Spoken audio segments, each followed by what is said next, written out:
Olá!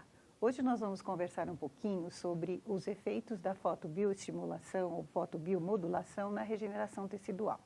Na verdade, nós vamos apresentar alguns dos trabalhos científicos realizados por pesquisadores ligados à ABLO e que estudaram regeneração tecidual e a fotobiomodulação. Esse termo fotobiomodulação, ele foi recentemente colocado por Anders e colaboradores num edital da Photomedicine, com uma descrição muito interessante que explica muito bem tudo relacionado a essa terapia, que é uma forma de terapia que utiliza diferentes fontes de luz não ionizantes, incluindo lasers, LEDs e luzes de largo comprimento de onda, no espectro do visível e do infravermelho próximo. É um processo não térmico envolvendo cromóforos endógenos que levam a eventos fotofísicos e fotoquímicos em várias escalas biológicas. Esse processo resulta em efeitos terapêuticos benéficos, incluindo, mas não limitados, ao alívio da dor ou inflamação, imunomodulação e promoção de reparação de feridas e regeneração tecidual.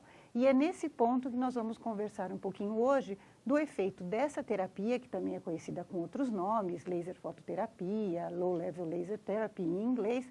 Enfim, nós vamos estudar um pouquinho os efeitos na regeneração tecidual da fototerapia.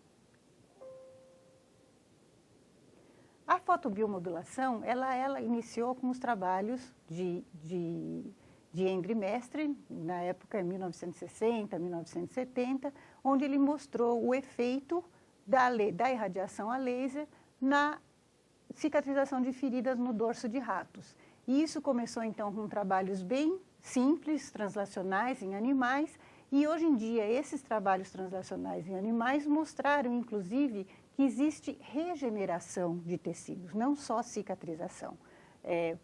Pravin Arani e colaboradores publicaram em 2014 um trabalho na Science mostrando regeneração de tecido pulpar estimulado por laser e determinando inclusive as vias de sinalização pelo qual esse processo aconteceu. Então, hoje em dia, o entendimento da fotobiomodulação, ela está ficando cada vez maior e mais profundo com o conhecimento dessas vias de sinalização.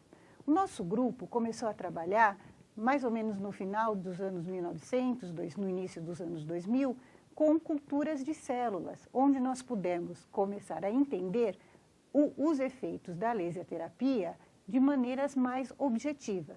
Então, o primeiro trabalho, que foi publicado em 2001, ele determinou uma coisa muito importante, a forma de se estudar o efeito do laser nas culturas celulares, porque o laser ele vai ter só efeito quando as células estão em algum tipo de estresse oxidativo. E nesse trabalho nós mostramos que com a diminuição do soro fetal bovino nas culturas celulares, era possível então se usar a laser terapia ou a fotobioestimulação e observar esses resultados. E, mais recentemente, nós já estamos num nível de estudo um pouco mais profundo, onde nosso grupo já conseguiu também verificar qual é algumas das vias de sinalização pela qual a regeneração tecidual acontece. No caso aqui desse trabalho que eu estou mostrando para vocês, nós temos a análise da via de sinalização da mTOR, que é a que determina a migração celular epitelial no fechamento das feridas. Muito bem, entre esses dois trabalhos, onde a gente determinou qual seria a melhor maneira de se estudar a laser terapia nos cultivos celulares, até chegar aos trabalhos onde a gente já está trabalhando em entendimento de vias de sinalização, nós fizemos muito outros trabalhos, onde com cultivo celular pudemos mostrar que a fototerapia ou a fotobiomodulação é capaz de estimular, além da proliferação, também produção de fatores de crescimento em diversos tipos celulares. Nós trabalhamos com osteoblastos, trabalhamos com células epiteliais, mostrando que mesmo sob a ação de anti-inflamatórios ou mesmo sob a ação de diminuição do soro fetal bovino, há uma proliferação.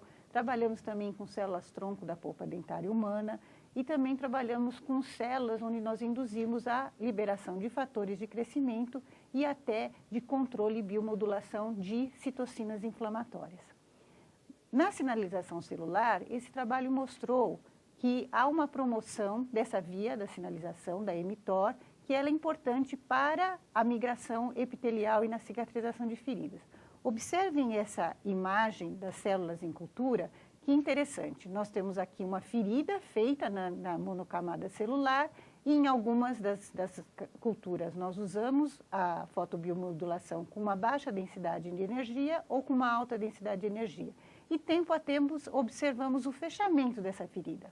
Observem que a ferida leva 48 horas para nem conseguir fechar totalmente no controle. No entanto, já nas primeiras 12, 24 horas, as feridas irradiadas já cicatrizaram.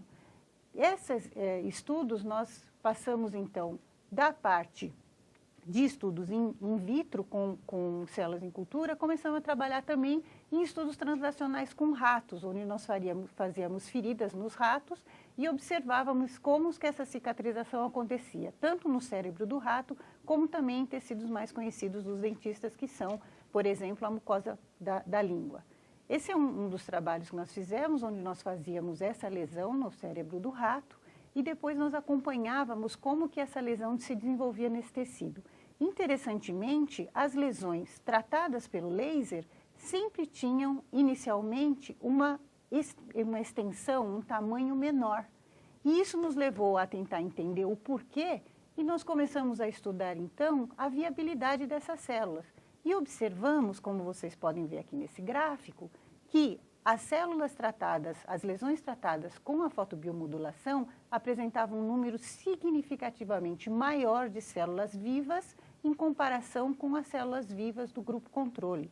Então, nós mostramos com esse trabalho que o laser previne a morte celular. Então, quando nós aplicamos nos nossos pacientes, o que a gente está tentando fazer é resgatar as células que poderiam morrer no processo e que elas conseguem se manter viáveis por mais tempo.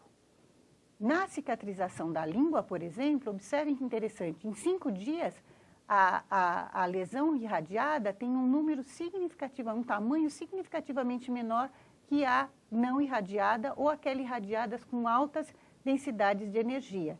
Então, a baixa densidade de energia, nesse caso, acelerou a cicatrização dessas feridas. Nessa parte, onde nós estudamos a histologia dessas lesões, observem que em 5 dias nós já temos uma lesão que o tamanho dela, no grau de reepitelização, já é praticamente como se já tivesse reptilizado totalmente, enquanto que o controle e as lesões irradiadas com uma energia maior não fecharam ainda. Então, essa terapia mostrou que houve uma reptilização muito mais rápida e organizada quando a gente usa a fotobiomodulação. E mais recentemente, nossos trabalhos estão voltados agora para a engenharia tecidual, que é a que vai transformar a nossa odontologia de hoje, que é simplesmente restauradora, numa odontologia regenerativa, onde nós vamos poder trocar tecidos que hoje nós substituímos com materiais aloplásticos ou sintéticos por tecido vivo. E para fazer a engenharia tecidual, há necessidade de fatores de crescimento, de células-tronco e de um arcabouço. Essas células, quando são colocadas nesse arcabouço e são colocadas no transplante para o tecido, elas têm que ser inoculadas, elas têm que migrar, elas têm que sobreviver e proliferar e também elas têm que diferenciar.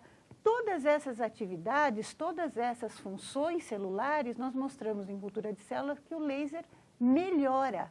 Então, o nosso grupo propõe que a fotobiomodulação passe a ser, então, um quarto elemento da engenharia tecidual.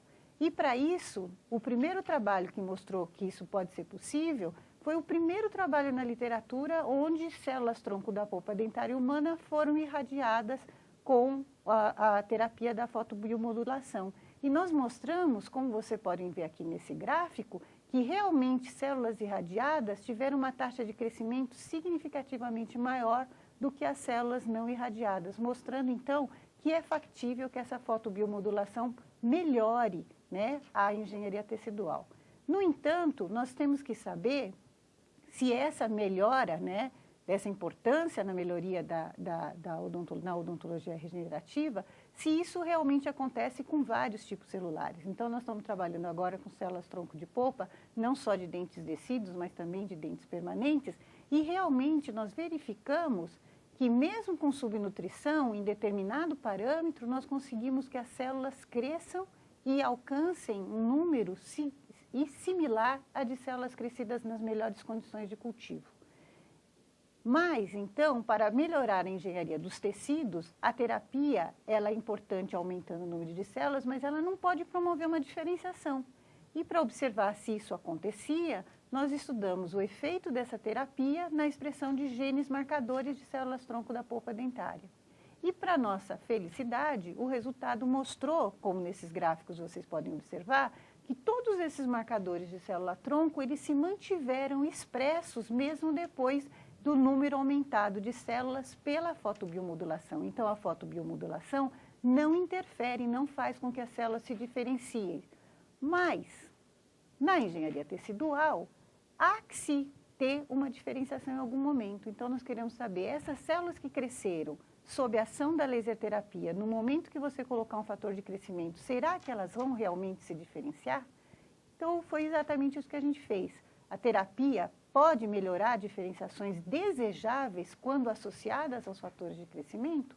Fizemos um trabalho, então, associando com fatores de crescimento, o BMP2, o PDGF-beta-beta, e realmente verificamos em um dos testes, então vários outros, mas eu estou chamando a atenção para um específico, houve formação de matriz de dentina óssea mineralizada, como vocês estão vendo aqui evidenciado em vermelho, justamente em maior quantidade no grupo onde a terapia foi associada a um fator de crescimento.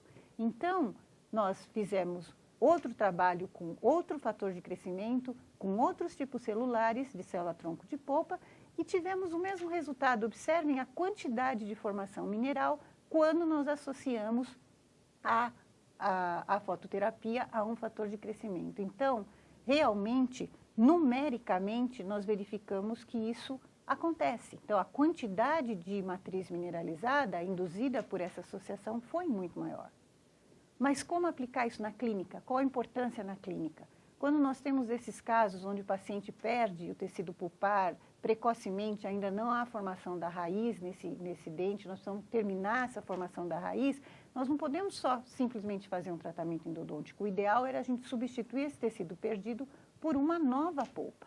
A ideia é usar a laser terapia para justamente, se conseguirmos colocar dentro desse canal radicular, dessa câmara pulpar, um scaffold tipo ou um coágulo sanguíneo ou mesmo um scaffold sintético que se seja decomposto depois, que a gente consiga com a fototerapia um tecido vital para substituir o tecido que foi perdido. E nós temos então um trabalho translacional onde nós obtivemos realmente a formação dessa nova polpa. Aqui são feitos os experimentos com os animais, a polpa de um dos molares desse rato é removida de forma ascética, com a polpa dos demais canais radiculares mantidas com vitalidade. Essa polpa, esse canal radicular, ele é limpo, ele é desinfectado e preparado. Em seguida, induzimos um sangramento que vai agir formando um coágulo dentro desse canal radicular, que vai ser o nosso scaffold, e só que nesse caso não há necessidade de se colocar células-tronco aí dentro. As células-tronco vêm no próprio sangue e da própria papila apical, e ela vai povoar esse coágulo sanguíneo. Então, nós já temos lá o coágulo sanguíneo, nós temos as células, e quando nós fazemos o preparo, usamos EDTA para liberar fatores de crescimento de dentro da própria dentina, que vai agir nessas células na formação desse tecido. Então, aplicando a terapia fotodinâmica em alguns dos animais e em outros não, nós verificamos que houve no grupo irradiado a formação de um tecido muito parecido com a polpa dentro do canal radicular que tinha sido removido. E esse tecido, se nós observarmos mais proximamente, fica claro que é um tecido que foi recém-formado. Observem em azul a quantidade de colágeno, que é bem pouca, as fibras são muito delicadas nesse canal que havia sido removido, o tecido pulpar. Observem a diferença do tecido pulpar que tinha sido mantido num outro canal radicular do mesmo dente. Então, realmente, isso é um tecido neoformado. E se nós observarmos melhor, esse tecido neoformado, ele é muito similar à polpa, inclusive com essa camada de células próximas à dentina, muito similares aos odontoblastos. E fazendo uma reação imunohistoquímica, nós verificamos que realmente com essas marcações em escuro, como vocês veem aqui, dessas células que eu mostrei aqui para vocês, essas células são células HSP25 positivas, ou seja, elas são células produtoras de dentina, ou seja, células muito similares ao nosso odontoblasto. Assim sendo, nós observamos como resultado dessa nossa pesquisa agora final lá no animal, que há uma melhoria na regeneração da polpa dentária, provavelmente por atrair células da papila apical e por manter a viabilidade, como nós mostramos anteriormente, que o laser ele é capaz de prevenir a morte celular, e com o tempo que essas células têm viáveis nesse tecido, houve a possibilidade de se formar um novo tecido pulpar aí dentro. Então, como vocês estão vendo, existem muitos trabalhos do grupo mostrando cientificamente esses efeitos biológicos da fotobiomodulação na regeneração tecidual e que, com certeza, na odontologia vai ter muitas formas de ser empregada para a melhoria da qualidade de vida dos nossos pacientes. Muito obrigada.